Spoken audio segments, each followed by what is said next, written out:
I was at Lackland Air Force Base, and the gunnery sergeant came over and asked who from the team was from New York. And I thought it was more of a how to get to know somebody conversation. And he had mentioned shortly after that an airplane had flew into the World Trade Center. And then shortly after, one of his aides ran over and said another one hit the opposite tower. To which point our force protection condition, or the threat condition, changed to Delta, meaning that the country was under attack.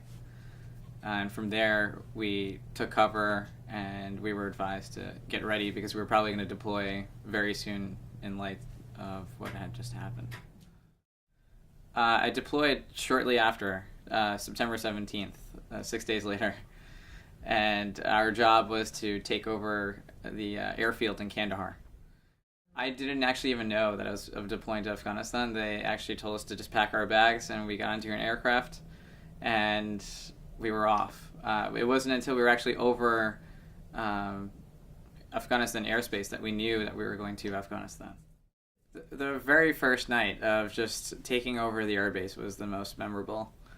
There to see, at least from an aircraft, you see these gunfire because they're using these tracer rounds, which is a tinted gunpowder, and you actually see these rounds being shot at you, and you see the rocket-propelled grenades. Thankfully, the pilots are fantastic and they're taking evasive maneuvers, but when you see this, it looks almost like it's 4th of July over here, where you have fireworks and whatnot, and you don't attribute or you don't associate it with anything that's truly negative. And then as you get on the ground, you realize it is all just out there to kill you.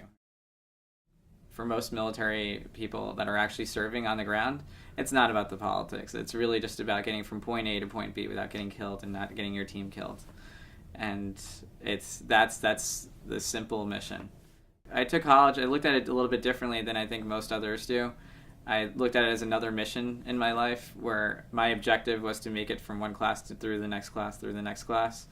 And because I followed that routine, I actually finished college quicker than most.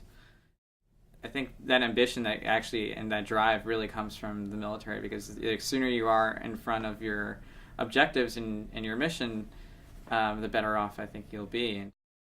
I really believe in public service. It doesn't always have to be in the form of the military, but the military did instill in me some core values, which have carried me as far as I have.